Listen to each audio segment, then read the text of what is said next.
Danny Foster loved the quiet places on Station Meridian.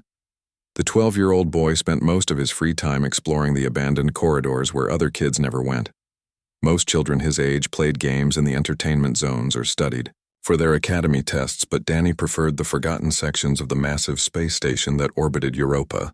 He liked being alone with his thoughts and his homemade scanner that he built from spare parts he traded with the maintenance workers over the past year. On this particular Tuesday afternoon, Danny was walking through Section 7 Delta when his scanner started beeping in a strange pattern. The device showed an energy reading that did not match anything in the station database. Danny felt his heart beat faster as he followed the signal down a long corridor filled with old equipment and dusty storage containers. The reading was getting stronger with each step he took toward the observation window at the end of the hallway. When Danny reached the window and looked out into space, he saw something that made him forget to breathe. Floating in the darkness was a ship unlike anything he had ever seen in his life. The vessel was huge and covered with geometric patterns that seemed to move and shift when the light from Jupiter hit them at different angles. Parts of the hull looked crystallized as if they had been frozen in time for countless years. The ship moved silently through the void with an eerie grace that human vessels never possessed. Danny knew he should call station security right away. That was what any responsible person would do when they found something this important. But Danny also knew what would happen if he made that call. The adults would take over and push him aside, and he would never get to see the ship up close.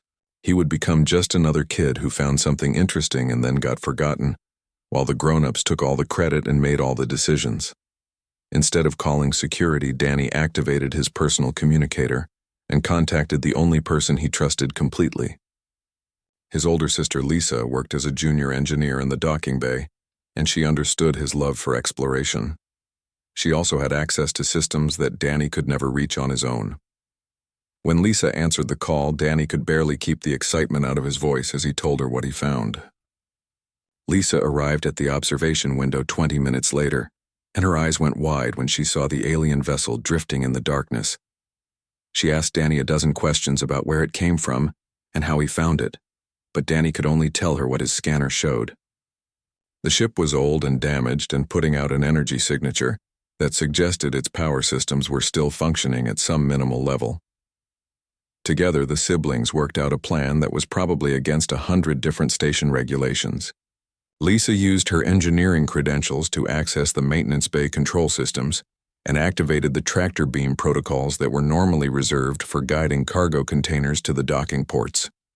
The tractor beam reached out across the space between the station and the alien ship and locked onto the mysterious vessel with a gentle magnetic embrace. The ship responded slowly to the tractor beam as if it was waking up from a very long sleep. Danny watched through the window as the massive vessel began moving toward the abandoned docking port that Lisa had selected. The port was in a section of the station that had been closed for repairs 3 years ago and never reopened because the funding ran out. Nobody ever came to this area, which made it perfect for keeping their discovery secret at least for a little while. As the alien ship came closer, Danny noticed more details about its construction. The hull was not made of any metal he recognized, and the surface had a quality that looked almost organic. There were no visible windows or airlocks or any of the features that human ships always had.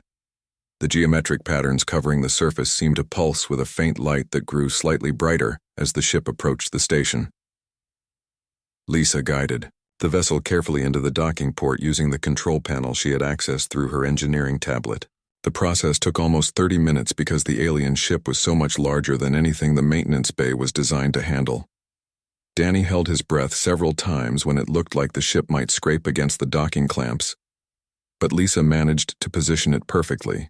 The moment the alien vessel made contact with the docking port, something extraordinary happened. Lights began flickering across the surface of the ship, starting dim and then growing steadily brighter. The patterns on the hull started moving faster, creating waves of luminescence that flowed from one end of the vessel to the other. Danny felt goosebumps on his arms as he realized what was happening. The ship was not just responding to the docking procedure. It was waking up. Lisa checked her tablet and gasped at what the sensors were showing. The alien ship was generating its own power now, and its systems were coming online one by one. The vessel was producing an atmosphere inside its hull, and the composition was being analyzed by the station computers. Within minutes, the analysis came back, showing that the air inside the ship was remarkably similar to what humans breathed, with only minor differences in nitrogen and oxygen ratios. Danny and Lisa stood in front of the sealed docking port airlock staring at the alien ship through the small reinforced window. Neither of them spoke for several minutes as they processed what they had just done. They had found an alien vessel, drifting in space, and brought it to the station without telling anyone. They had activated systems that were probably older than human civilization. They had quite possibly just made first contact with an alien species, even if that species was not currently present. The question now was what to do next. They could still call station security and report what they found. They would get in trouble for using the tractor beam without authorization, but the discovery would probably overshadow their rule-breaking. Or they could wait and investigate a little more before involving the adults. Danny looked at his sister and saw the same curiosity in her eyes that he felt in his heart. Without saying a word, they both knew what they were going to do. They were going to see what was inside that ship before anyone else knew it existed. Danny stood in front of the airlock looking at the sealed door that separated him from the alien ship. Lisa was checking the atmospheric readings on her tablet for the third time, making sure that the air inside the vessel would not kill them instantly. The sensors showed that the environment was safe enough for humans to breathe, without protection, but Lisa insisted they should wear emergency oxygen masks just in case the readings were wrong. The real problem was getting inside the ship because there was no obvious way to open a door or activate an entrance. The hull of the alien vessel was completely smooth where it pressed against the docking port, with no visible hatches or controls. Danny suggested they might need to cut through the hull, but Lisa shook her head, saying that could damage whatever was inside and might also trigger some kind of defense system. Danny decided to try something different. He walked up to the smooth surface of the alien hull and placed his hand flat against it. The metal felt warm under his palm and had a texture that reminded him of living skin, more than manufactured material. For a moment nothing happened, and Lisa started to say they should try a different approach. Then the surface under Danny's hand began to glow with a soft blue light. The light spread outward from where Danny touched the hull, creating a circle that grew larger and larger until it was tall enough for a person to walk through. The metal within the circle seemed to dissolve or perhaps flow away like water, leaving behind an opening into the interior of the ship. Beyond the doorway was a corridor bathed in the same gentle blue light that had appeared when Danny touched the hull. Lisa grabbed Danny's arm and told him to wait, but Danny was already stepping through the opening. His curiosity was stronger than any sense of caution, and he needed to see what was inside this ancient vessel. Lisa followed close behind him, keeping one hand on her emergency communicator in case they needed to call for help quickly. The moment they both crossed the threshold, the opening behind them sealed itself, leaving only smooth wall where the doorway had been. The corridor stretched, ahead of them curving gently to the right so they could not see where it ended. The walls seemed to be made of the same material as the exterior hull, and they glowed with enough light to see clearly, but not so bright as to hurt their eyes. Danny noticed that the temperature was comfortable and the air smelled clean with a faint scent like ozone after a thunderstorm. His scanner was going crazy with readings showing energy, signatures, and material compositions that did not match anything in its database. They walked slowly down the corridor, and Danny observed how the walls seemed to react to their presence. The light grew slightly brighter a few feet ahead of them and dimmed behind them, as if the ship was guiding them forward. The floor had a slight give to it, like walking on a firm cushion, and their footsteps made almost no sound. Everything about the ship felt organic and alive in a way that human technology never achieved. After walking for what felt like 10 minutes, they reached a large circular chamber that appeared to be the command center of the vessel. The room was filled with strange equipment and display panels that showed symbols Danny could not read, but what caught his attention immediately were the figures scattered around the chamber. There were at least a dozen of them frozen in crystalline shells that looked like amber or glass. Danny approached the nearest figure slowly and studied it through the transparent crystal. The being inside was humanoid in basic shape but distinctly alien in its features. It stood nearly 7 feet tall with long, slender limbs and an elongated head. The skin visible through the crystal was pale silver with patterns that looked like they might glow under certain conditions. The hands had 6 fingers each, and the face had large eyes that were closed as if the being was sleeping. Lisa came up beside Danny and whispered that they needed to be very careful. These beings were probably the crew of the ship, and they might still be alive inside their crystal prisons. She suggested the crystallization might be some kind of stasis system designed to preserve life during long journeys. Danny agreed and noticed that all of the frozen beings seemed to be positioned at various stations around the command center as if they had been working. When the stasis activated, a pedestal in the center of the chamber suddenly lit up as Danny walked past it. Holographic displays erupted into the air above the pedestal, showing images and symbols that moved and changed rapidly. Lisa pulled out her tablet and tried to interface it with the pedestal, using a universal adapter that she carried for working with different types of equipment. After several attempts, the tablet connected and began downloading data from the alien system. The translation software on Lisa's tablet was not designed for alien languages, but it started making basic pattern matches with the symbols on the display. Slowly and with many gaps, the software began producing rough translations of what the holographic displays were showing. Danny and Lisa read the fragmentary text together, trying to piece together the story of this ancient ship. The vessel belonged to a species called the Vare, who had been travelers and explorers among the stars. Their civilization had existed in a distant part of the galaxy and had reached levels of technology far beyond what humanity currently possessed. But something terrible had happened to them. A great war had consumed their worlds and destroyed their civilization. This ship had been fleeing from that destruction, carrying survivors who hoped to find refuge somewhere safe. The ship's logs showed that the vessel had been damaged during its escape, and the crew had activated an emergency stasis system to preserve themselves until they could find help. The AI system that controlled the ship had instructions to drift through space searching for signs of intelligent life. When it found another civilization, it was supposed to wake up and signal for assistance. But something had gone wrong with the damaged systems, and the ship had drifted for far longer than intended. Lisa's tablet displayed a number that made both siblings catch their breath. The ship had been drifting in space for more than 3,000 years. The Vare crew had been frozen in stasis for 3 millennia, waiting for someone to find them and wake them up. Danny looked at the crystallized figures around the command center and felt a deep sadness for these beings who had lost everything and spent thousands of years sleeping in the darkness of space. But the logs contained more than just the story of the Vare and their flight from destruction. There was also a warning. The enemy that had destroyed the Vare civilization was still out there, still moving through the galaxy, consuming everything in its path.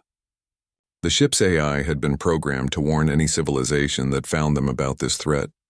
And now that Danny and Lisa had activated the ship's systems, a signal had been sent out into space, a beacon that would tell the universe exactly where they were and what they had found. The secret lasted exactly 4 hours before station security found out about the alien ship. Someone in the maintenance department noticed unusual power readings coming from the abandoned docking bay and reported it to their supervisor. Within minutes, security teams were rushing to Section 7 Delta, and Danny and Lisa were caught inside the Vare vessel, examining the crystallized crew members. Lieutenant, Commander Greg Hayes was the chief of station security, and he was not a man who enjoyed surprises. He arrived at the docking bay with a full tactical team, expecting to find anything from smugglers to a station malfunction.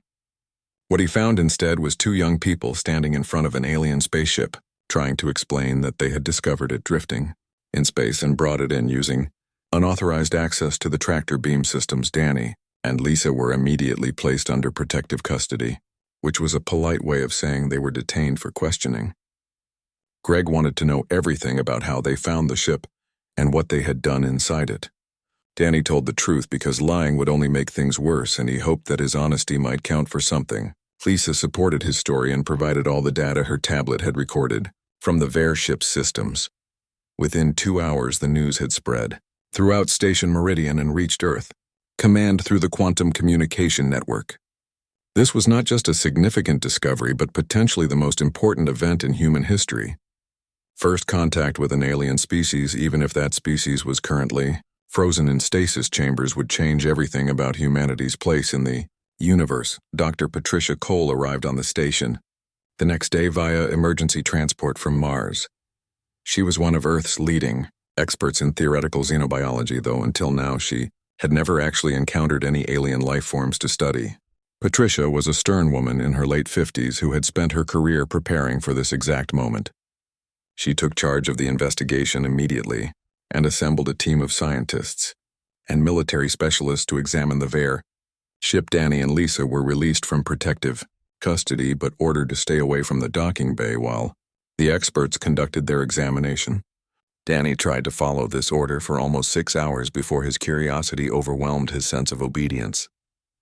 He snuck back to Section E7 Delta using maintenance tunnels he had explored months ago and found a ventilation shaft that gave him a view into the docking bay. From his hiding spot, Danny watched as Dr. Cole and her team swarmed over the Vare ship with scanning equipment and sample collectors. They were being very careful not to damage anything, but Danny could see they were struggling to understand the alien technology.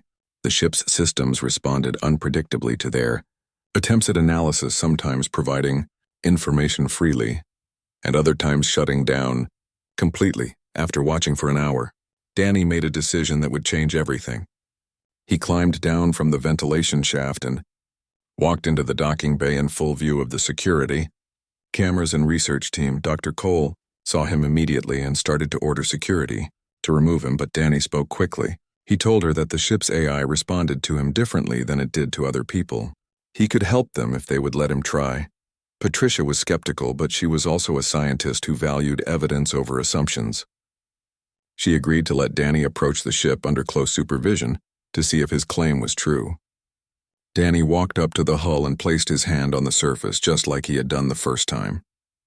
The doorway appeared within seconds, glowing with blue light and opening to reveal the interior corridor. The research team had been trying to get the door to open for 3 hours without success. Inside the command center, Danny approached the central pedestal and it activated immediately, displaying the holographic interface. Dr. Cole's team had managed to make the pedestal work earlier, but it had taken them significant time and effort. For Danny, it seemed effortless, as if the ship recognized him and wanted to communicate. Patricia watched this with fascination and began asking Danny questions about how the ship made him feel and whether he heard any sounds or sensed any mental contact. Danny explained that the ship communicated through feelings and images more than words. When he touched certain surfaces or stood near certain systems, he got impressions of what they were meant to do.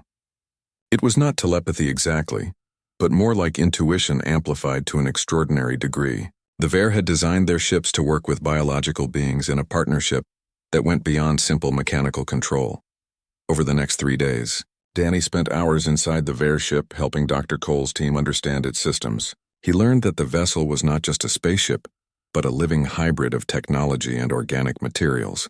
The Vare had developed methods of growing their ships using principles that combined biology and engineering in ways human science had never imagined. Every system on the ship was designed to adapt and respond to the needs of its crew. The most important discovery came when Danny found a hidden chamber that the research team had missed in their initial surveys. The ship's AI guided him to a section of the command center, where a wall panel opened to reveal a vault filled with thousands of small crystalline pods. Each pod contained genetic material and cultural data from the Vare civilization. This was not just a refugee ship, but an ark carrying the last remnants of an entire species. Dr. Cole examined the pods with reverence, understanding immediately what they represented. The Vare had known their civilization was ending, and they had tried to preserve everything they could. The genetic material could potentially be used to clone new Vare, though the ethical implications of doing so were staggering. The cultural data contained the accumulated knowledge of a species that had explored the stars for thousands of years before humans ever left Earth, but the AI also revealed something that made everyone in the research team deeply concerned. The beacon that had activated when Danny first touched the ship had not just announced the location of the vessel. It had also sent a warning message into space about the threat that destroyed the Vare.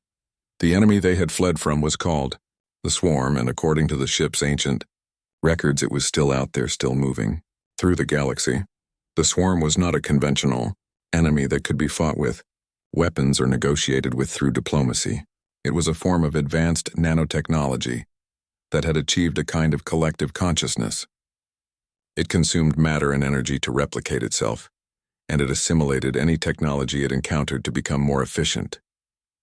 The Vare had fought against the swarm for generations, before realizing that their only hope was to flee and warn other civilizations. According to the calculations stored in the ship's database, the swarm moved slowly through space, but it never stopped and it never changed direction. It had consumed the entire spiral arm of the galaxy where the Vare had lived, and it was continuing to expand outward in a wave that would eventually reach every star system. The Vare ship's AI had calculated the trajectory and determined that the swarm would arrive in human-controlled space in approximately 200 years. Danny stood in the command center surrounded by scientists and military officers as this information was revealed. 200 years seemed like a long time, but he understood it was barely enough to prepare for such a threat. Humanity would need to advance its technology dramatically and probably find allies among other species if they hoped to survive the encounter. The Vare had given humanity a warning and a chance to prepare, but that chance came with enormous responsibility. Earth Command held an emergency council meeting 3 days after Dr. Cole's team confirmed the existence of the swarm threat. Admiral Franklin Pierce participated via quantum communication from Earth, and his position was clear from the beginning. He wanted the Vare ship dismantled and studied piece by piece. The technology contained in the vessel could give humanity weapons and defenses that would take centuries to develop on their own. The genetic material could be stored in secure facilities and studied to understand alien biology. Dr. Cole argued passionately against this approach during the council session. She explained that the Vare ship was not just a collection of technology, but a living cultural artifact from a lost civilization. Dismantling it would be like burning the last library of an ancient people. Moreover, the ship's AI had made clear that it would not cooperate with attempts to forcibly extract its secrets. The technology was too deeply integrated with Vare biological patterns to simply copy. The debate continued for hours with scientists and military officers presenting arguments from both sides. Some pointed out that humanity had a duty to survive, and that meant using every advantage available. Others argued that how humanity treated the Vare legacy would define what kind of species humans were and whether they deserved to survive at all. The council seemed deadlocked with no clear path forward. Station Commander Helen Price had been listening to the debate without speaking, but now she made a suggestion. She proposed that Danny Foster should be given a chance to address the council. The boy had a unique connection with the Vare ship and might offer a perspective that the adults were missing. Admiral Pierce objected, saying that military and scientific decisions should not be influenced by a child, but Helen insisted. She pointed out that Danny had made first contact and the ship's AI trusted him more than any adult present. Danny was terrified when he was brought into the council chamber. He stood in front of a room full of important people who were staring at him, expecting him to say something meaningful about issues he barely understood. Lisa was allowed to stand beside him for support, and she squeezed his hand to give him courage. Danny took a deep breath and started speaking. He talked about his discovery of the ship and how it had felt to walk through those ancient corridors, knowing that beings from another world had lived and died there. He described the crystallized Vare crew frozen in stasis, waiting for someone to help them after 3,000 years of drifting alone. He explained how the ship's AI communicated through feelings and trust, and how it had chosen to share its secrets because it sensed that Danny meant no harm. Danny told the council about responsibility and about what it meant to be part of something larger than a single species or civilization. The Vare had spent their last days as a civilization trying to warn others about the swarm. They had built an ark to preserve their culture and their knowledge. They had drifted through space for millennia, hoping to find someone worthy of their trust. Humanity had been given that trust, and now they had to decide what to do with it. But Danny also spoke about practical matters that even the military officers could understand. The swarm was coming whether humanity liked it or not. 200 years seemed long, but it would pass quickly if humanity spent that time fighting among themselves or trying to steal technology they did not understand. The Vare had fought the swarm for generations, and they had still lost. Humanity would need allies, not just weapons, if they hoped to survive. The Vare crew could be revived according to what the ship's AI had told Danny. The stasis system was designed to preserve life for exactly this kind of situation. If humanity chose to wake the Vare, they would have access to beings who had actually fought against the swarm and survived. They would have teachers and partners who could help humanity prepare for the threat, but only if humanity proved itself worthy by treating the Ver with respect instead of seeing them as resources to exploit. Lisa stepped forward and supported Danny's testimony with technical information. She had spent days working with the Ver ship's systems, and she had discovered something important. The technology could not be simply copied or stolen because it was too dependent on Ver biology and consciousness. Human engineers could learn from it and develop similar innovations, but they could not just take it and use it.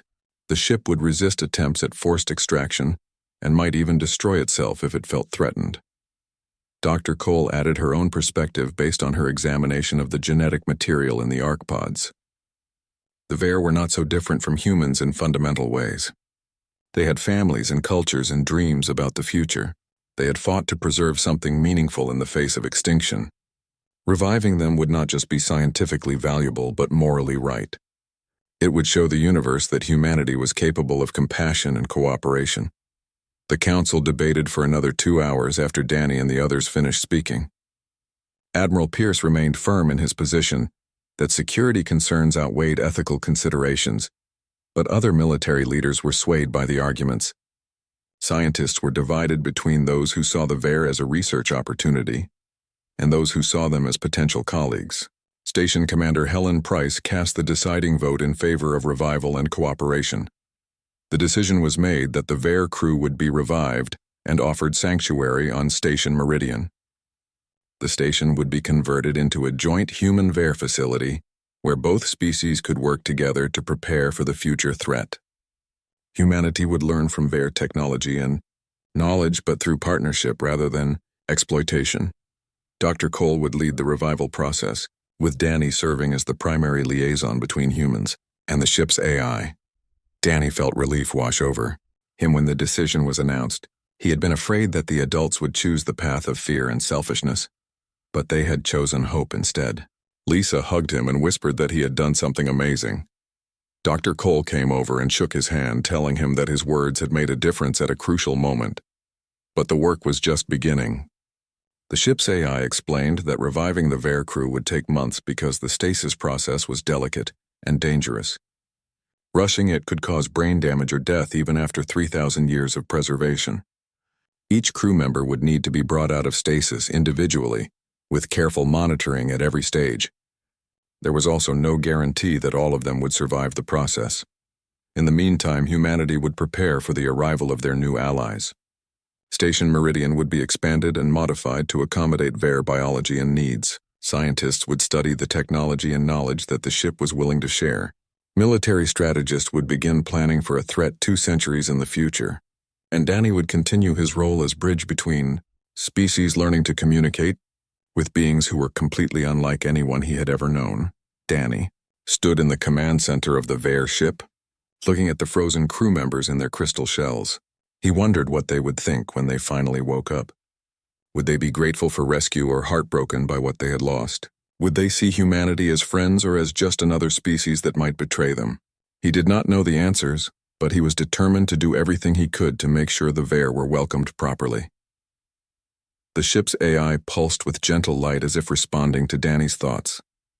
The boy placed his hand on the central pedestal and felt that familiar sense of connection and understanding. Whatever challenges lay ahead, humans and Ver would face them together. That was the choice humanity had made, and Danny was proud of it. 6 months passed before the first Ver emerged from stasis, and those months were filled with preparation and anticipation. Station Meridian underwent massive renovations to accommodate the needs of an alien species. Sections were modified with different atmospheric compositions and lighting conditions. Medical facilities were expanded to handle biology that human doctors had never encountered. And Danny spent almost every day working with Dr. Cole's team, learning everything he could about Ver culture and physiology. The revival process began on a quiet morning with minimal ceremony.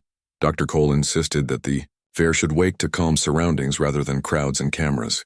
Only essential medical personnel were present along with Danny, who the ship's AI had requested specifically. The first crew member to be revived was Commander Thelian, the leader of the vessel, and the one who had the strongest life signs according to the medical scans. The crystalline shell around Thelian began to dissolve slowly as the Revival sequence activated. It took 3 hours for the crystal to completely break down into a fine dust that was carefully collected for analysis. Beneath the crystal, Thelion lay unconscious on a platform that had been part of his stasis chamber. He was tall even lying down, and his silver skin was marked with intricate patterns that began to glow faintly as his body warmed to normal temperature. Thelion's eyes opened suddenly, and he gasped, taking his first breath in 3,000 years. The medical monitors went wild with readings as his body systems activated and stabilized. Human doctors stood ready to intervene if something went wrong, but the Vare biology proved remarkably resilient. Within minutes, Thelion was breathing normally, and his bioluminescent patterns were pulsing in rhythms that the monitors recorded but could not yet interpret. Dr. Cole approached carefully and spoke in a gentle voice, explaining where he was and what had happened. The translation device that her team had built based on data from the ship's AI converted her words into Vare language patterns. Thelion turned his head slowly and looked at her with large eyes that held depths of intelligence and sadness. His first words translated through the neural interface were a single question that broke everyone's heart. How long? When Dr. Cole told him that 3,000 years had passed, Thelion closed his eyes and trembled. The bioluminescent patterns on his skin flickered and dimmed. Danny stepped forward without thinking and placed his hand gently on Thelion's arm. The Vare commander opened his eyes again and looked at the young human boy. Something passed between them in that moment. A recognition of loss and hope mixed together. Thelion reached up with his 6-fingered hand and touched Danny's face with surprising gentleness. Over the next 2 weeks, 37 more Vare were successfully revived from stasis. Each awakening was an emotional experience as crew members learned that their entire civilization was gone, and they were the last survivors of their species. Some wept openly despite being from an alien culture. Others retreated into silence, processing grief that humans could only imagine. The humans of Station Meridian tried to give them space while also offering support and comfort. The Vare slowly began to recover from the shock of their situation. Thelion proved to be a strong leader who helped his crew accept their new reality. He organized meetings where the Vare could share their feelings and memories of the worlds they had lost. He also began reaching out to the humans, learning their language and customs with impressive speed. His bond with Danny deepened as the boy spent hours each day visiting the Vare sections of the station. Cultural exchange began in small ways. A Vare engineer named Kayla taught Lisa about the organic technology that powered their ship.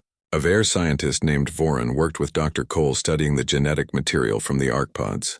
A Vare artist named Sena created beautiful light sculptures that humans found mesmerizing, even though they could not fully understand their meaning. Slowly, the two species learned to communicate and cooperate despite the vast differences between them. Thelion shared everything the Vare knew about the galaxy with human authorities. He revealed the locations of dozens of other alien species, some of which were friendly traders while others were isolationist or potentially hostile. He explained the complex politics and alliances that existed beyond human space. Most importantly, he taught humanity everything the Vare had learned about fighting the Swarm.